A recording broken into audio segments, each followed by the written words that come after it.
Hey, yo, it's WHID 103.3 where we Hold hold it it down. down.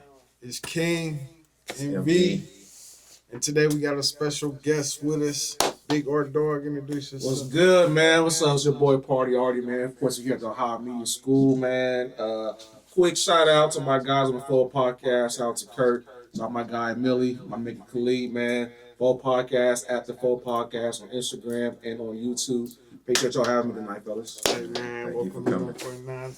Welcome to Hold It Down. For sure. Yeah, see with the big Bulls, how this Bull season. I'm watching this MJ, you know what I mean? I am a Lakers fan, put that out there, but I got the MJ, I got to coordinate, you know what I mean? Okay. Yeah. It's tourist season. It's divine alignment. You For sure, feel me? for sure, for Yeah, sure. you know, it's toast to that. Yes, sir. Yeah, man. Let's get into it. All right. So, So it's the playoffs and everything. Yeah. And you know what I'm saying, man. So you said something about the Lakers. That's your spot? Yeah, man, I've been a Lakers fan my entire life, man. So already knowing going into it, it's going to get swept by OKC. Woo. So I wasn't really sweating that because no one had them being the Rockets anyway. So the fact that Lakers got to the second round was cool. Big Lakers fan. I like LeBron. I'm not a big Bron lover. You know what I mean? I'm not the person that hops on every team Bron goes on to. But shout out to him. Got a chip in 2020, of course, man. But right now it's Luka's team. So unfortunately he was injured. But next year I think they'll be back on track. But of course, started to talk to somebody about where's LeBron going? Is he going to stay? Is he going to leave? Go back to Cleveland? So I'm looking forward to talking about that too. Okay. Yeah. All right. Yeah, man. Along the lines of a great party. Already in the house, man, Yes, sir. holding it down. So man. So, what you feel about OKC right now, man? OKC is going to be good for the next 10 years, man. They're going to have a good run. They probably have a longer run than Golden State because of their youth. SGA, he might win the MVP again, back-to-back MVP. He just makes the game look so easy on the court. They have great bench depth, and they got that because when they traded Paul George from the Clippers, man, they got all those first-round picks and got all those guys come to their team. And the fact you won the chip, you still going to have a lottery pick next year, it's crazy, man. So their youth is going to be good for them. They got the best player in the league. They got depth on the bench. So their biggest competition is probably going to be, of course, your boy Wemby in San Antonio, man. So probably the next 5 or 6 years, we're going to be them going back and forth. And one of those two teams will come out the West every year. Well, OKC, they probably got the strongest chance of winning again this year. All right, you said something about like 10 years and all those players coming in together. Mm-hmm.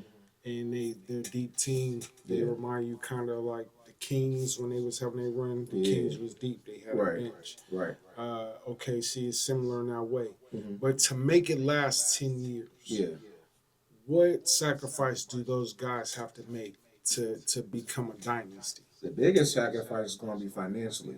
You know what I mean? Because with the cap going up is a good thing for them. Of course, they're getting their money on. But when it comes to guys finding their roles, you know what I mean? So financially, are you going to take a pay cut to continue to win? Or are you trying to go off of that bag? So for the Lakers are kind of stuck like that too. Because Austin Reeves, he's getting paid like $14 million now. And you can probably make about $35 in the open market. So it's like, do I stay with LA and take a pay cut, or I go and maybe play for the Milwaukee Bucks over Charlotte and get that money? You know what I'm saying? So when it comes to OKC, I believe that SGA is a unselfish leader. So I believe he probably be a guy that might be able to take a pay cut for that to allow them to continue to win. Because Jalen Williams don't want to get paid. Chet Holmgren don't want to get paid. You know what I mean? So if they're willing to say, we got a good thing going on, I'm willing to take a little pay cut so we can keep this going. Or if not, that's when it comes to the play. It's like, I can probably get $100 million over here. If I go over there, I got my 2 chips on this side, I'm going to chase that bag. So it's all going to come to like a mental thing, man. So a lot of ego. And that's what I was going to get into. Yeah. What do you feel like is the mentality behind like a player saying like, oh, I can get this amount right here? Like, why do you feel like players decide to take the large amount instead of just being, a team player and thinking overall, like, let me take this pay cut? I think that's what makes OKC different, because if you see at the end of every game, when they have like a player of the game or something, they have like one person there, and most teams, their whole team is on camera every single time. So I know there's no ego, and that's separate. So mostly it's like in the NBA, do you love the game or do you love the money? Do you love the fame that comes with it? And probably the majority of that is people want to get the money, get the lifestyle, and all that type of stuff. And there's probably a few amount of guys that are there to actually win because they love the game. So I think that's going to be a difference when it comes to that question, man. It's like it depends on, do I want to win because I love the game or I love the lifestyle and the money that comes with it. That's a great take, PartyArty. Yeah.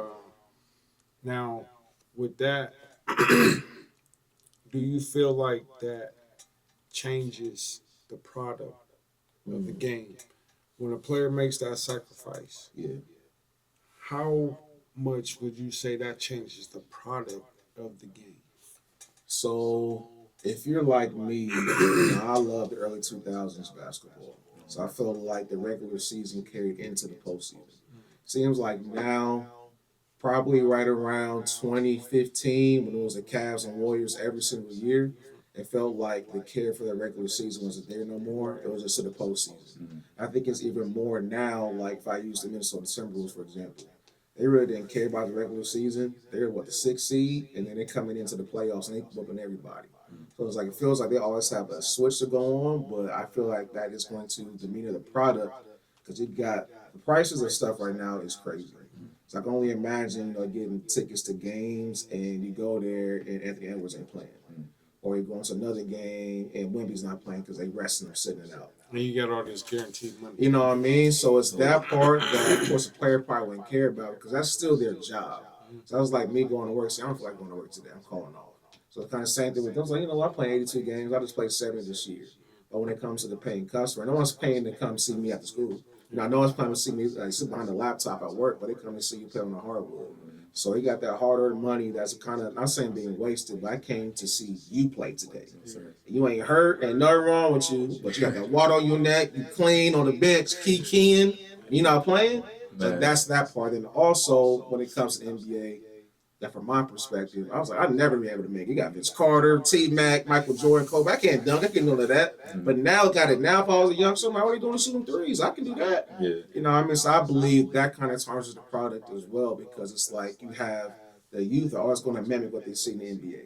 So Steph Curry shooting 40-foot jumpers. I'm 7 years old. I'm throwing the ball like this because Steph Curry can shoot that far. You know what I mean? So all that to say, man, I think the product is a little watered down to what it used to be, but that's what happens when generations come in after generation after generation.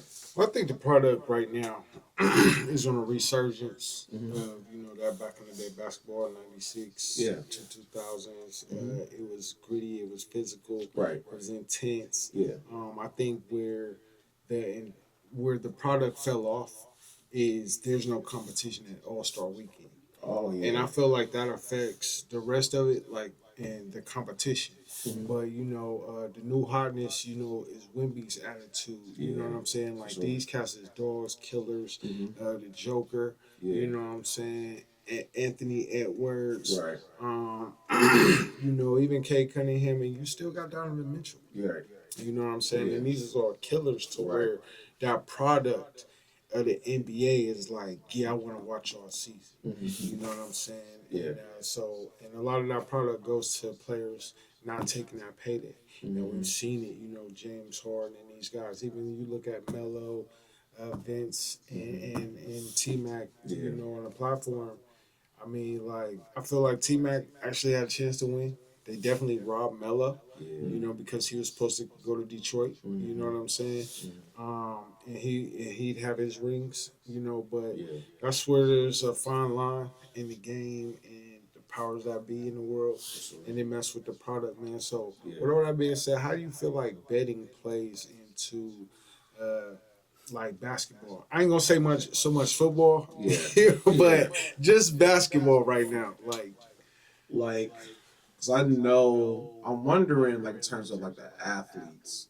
So I know there's coming a couple guys in college, I'll be getting in trouble for the betting. But when it comes to the NBA, like, if you're in the entourage of one of these dudes, I'm pretty sure they're probably telling you some stuff like, man, I ain't gonna play tonight. Or I might just play the first quarter, make sure you take the under on this. You know what I mean? So I'm pretty sure that's definitely going on. But I don't think it's tarnishing the game to where it's like it's completely obvious. Okay, man, you throwing the game, bro. I don't see none of that stuff.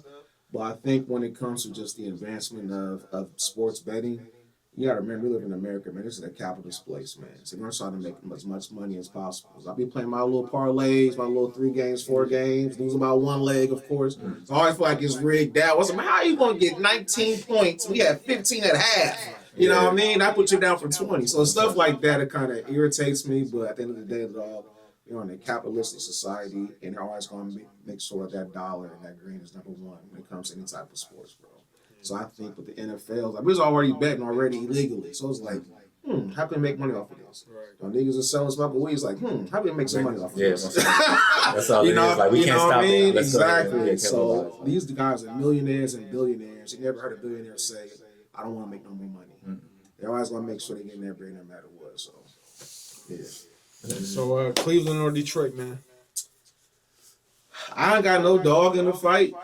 But if I had to choose, I probably would say Detroit because of the turnaround they've had in like the last 5 or 6 years, from losing 60-plus games every year to like the number 1 seed. No shade to Cleveland. You know, in Ohio, I'm not a big Cavs fan, but in terms of what I want to see a team like Detroit go back to where it was. They was making, 8 straight conference finals. You know what I mean? With Chauncey and Ben Wallace and them. And now you got a new group bringing in that same physicality. Kate Cunningham, number 1 draft pick, leading that team. So to see Detroit, go against stuff, who else? I want Detroit to go against. So New York is sitting there. So I was going to ask.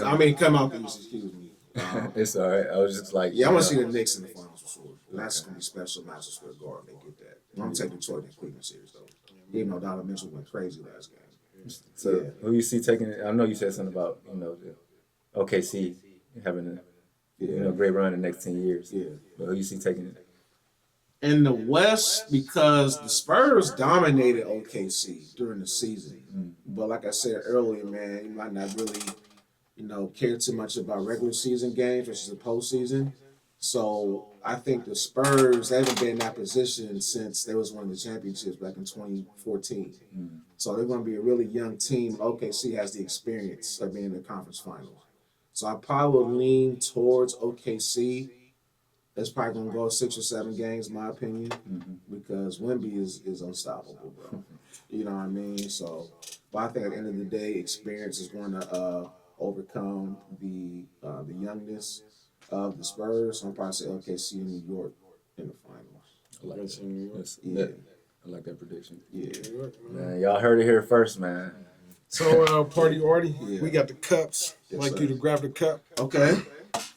BTS or 149. Okay, talk about what's BTS stand for, bro. BTS is behind the scenes. Okay.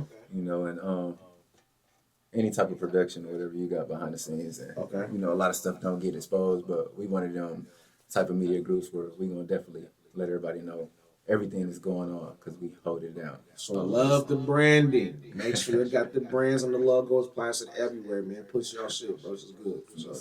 Yeah. So you want to? So what would you say that you put in your cup or that's in your cup that make you hold it down?